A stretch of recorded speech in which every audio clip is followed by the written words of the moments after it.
Hi there. Well, Dave with the video about the project, the version of the project that we did in class. And here's the version that Mark did. And in class, we got a little bit ahead of ourselves, kind of introducing a subject that we're going to come to real soon, but we did it a little differently. Instead of this, what we did was we made two variables. We made one variable equal to hello, another variable equal to world, and an unnamed variable in the center, this blank. Let's see how we did all this magic. Well, what I did was I said A is equal to, and then I said it was going to be equal to the hello. So it's a string. See, it's got quotes around it. So I'm going to say it's equal to hello. And then I'm going to say that B is equal to world. Right? And so down here, we can say that B is equal to world. And then it's also a string, so we got to make sure it turns green. And there's a little light bulb that showed up there. You could click that and see what that had to say. And then down here, we said, all right, then what we're going to do is print.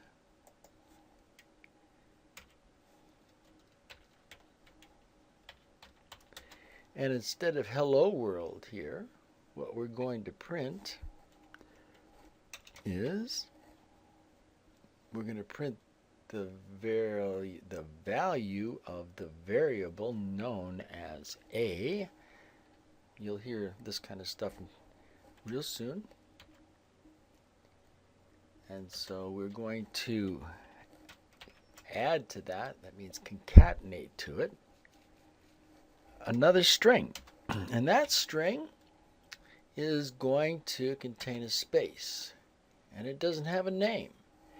And then to that string we are going to concatenate or add to another variable, the value of another variable, and it's known as B.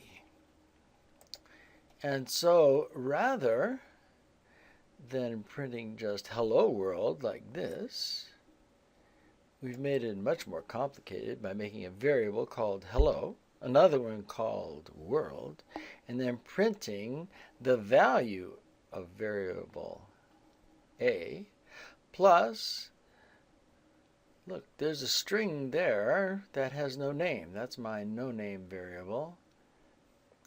And then I have my B value, which is world. And so I don't need this anymore. I can get rid of that. And then I can go ahead and run it. It's going to compile it and run it. And there it is. And there it says hello world, just like the old version. And it finished with no errors.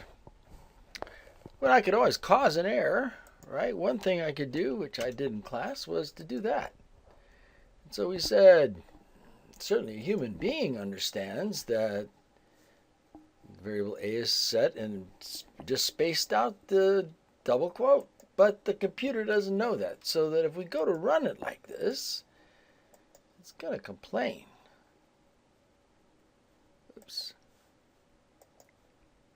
If we go to run it, it says, look, you got a problem here. There's B, it's equal to world.